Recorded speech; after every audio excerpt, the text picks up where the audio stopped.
প্রশ্ন করেছে অনিক। আসসালামু আলাইকুম স্যার, আপনি কখন বাংলাদেশে আসবেন? এটি একটি খুব ভালো প্রশ্ন।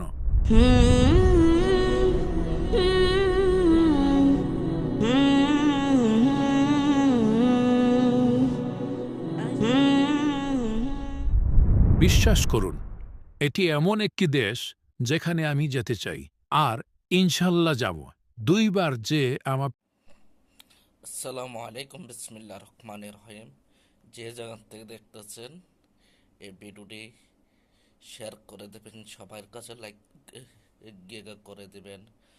ডক্টর জাকির নায়েক স্যার কবে বাংলাদেশে আসতেছে এবং এর আগেও চাইছিল আসার জন্য, কেন তার তার পাসপোর্ট বাতিল হয়ে গেল তাও শুনতে গিয়ে পারবেন। এবং ডক্টর জাকির নায়েক স্যার কয়েক মাস পরেও আসতে পারে, তাই এক বছর পরেও বাংলাদেশে আসতে পারে ইনশাল্লাহ, আল্লাহর রহমতে। এবং জাকির নায়েক স্যারের মুখ থেকে আপনারা শুনতে গিয়া পারবেন। খুবই ইচ্ছা জাকির নায়েক স্যারের বাংলাদেশে গিয়ে আসার জন্য। দেখুন, প্রশ্ন করেছে অনিক। আসসালামু আলাইকুম স্যার, আপনি কখন বাংলাদেশে আসবেন? এটি একটি খুব ভালো প্রশ্ন।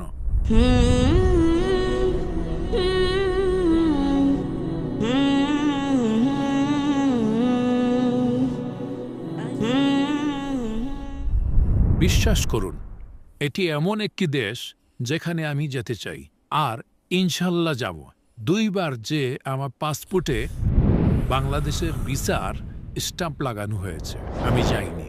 প্রথমবার ১৯৯০-এর দশকের কাছাকাছি বাংলাদেশে শেখ আহমেদ দিদাতের একটি বক্তৃতা ছিল, এবং তিনি আমাকে যেতে বলেছিলেন। আমার যাওয়ার কথা ছিল, আমি ভিসা দিয়েছি, কিন্তু শেষ মুহূর্তে ওনার লেকচার বাতিল হয়ে গিয়েছিল। এবং দ্বিতীয়বার ১৯১৩ সালের জানুয়ারিতে, তখন আমার মনে আছে, সৌদি আরব থেকে বাংলাদেশে আসার কথা, যখন আমি ভিসা স্টাম্প করি। কিন্তু তখন রাজনৈতিক পরিস্থিতি খুব একটা ভালো ছিল না, এবং সেই সময় তারা বলেছিল যে আপনি অনেক ভিড়ের মধ্যে পড়ে যাবেন, তাই আপনি বাংলাদেশে আসতে দেরি করলে ভালো হবে। আর এই জন্যই আমি দেরি করছি। এখন প্রশ্ন হলো, আমি বাংলাদেশে কবে আসছি?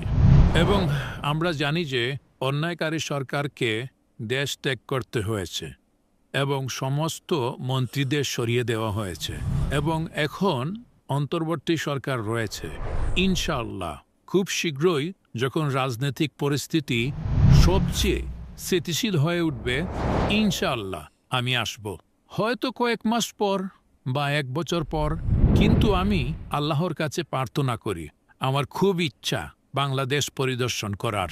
কারণ পৃথিবীর সব দেশের মধ্যে বাংলাদেশে আমার সর্বোচ্চ সংখ্যক অনুসারী রয়েছে। শুধুমাত্র আমার ফেসবুকে 23.9 মিলিয়ন ফলোয়ারের মধ্যে 6 মিলিয়নের বেশি অনুসারী শুধু বাংলাদেশি। এই কারণে আমার তীব্র ইচ্ছা বাংলাদেশে আসার, এবং ইনশাআল্লাহ আমি খুব শীঘ্রই বাংলাদেশে পরিদর্শন করব। হয়তো কয়েক মাস পর, হয়তো এক বছর পর, যখনই আল্লাহ চাইবেন, ইনশাআল্লাহ আমি শীঘ্রই বাংলাদেশ পরিদর্শন করব। আসসালামু আলাইকুম।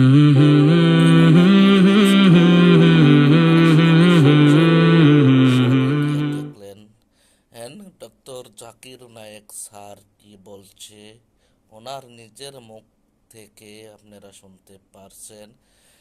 এও ও এর আগেও ডক্টর জাকির নায়েক স্যার বাংলাদেশে যেতে চাইছিল, এবং স্বৈরাজ শাসক সরকার থাকাকালীনও, এবং সেই সময় যায়নি কেন, সমস্যার কারণে সমস্যায় পড়তে হয় বলে। এবং এখনও অন্তর্বর্তী সরকার ইনশাল্লাহ অতি তাড়াতাড়ি ডক্টর জাকির নায়েক স্যার বাংলাদেশে যাবে এবং বাংলাদেশের মাটিতে পাও রাখবে।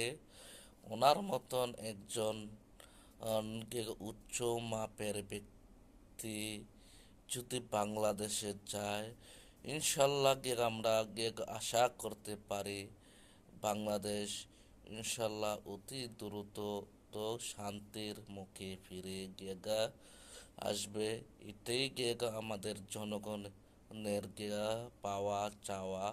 এবারের মতোই বিদায় নিচ্ছি, আবার পরবর্তীতে দেখা হবে আপনাদের মাঝে। আসসালামু আলাইকুম।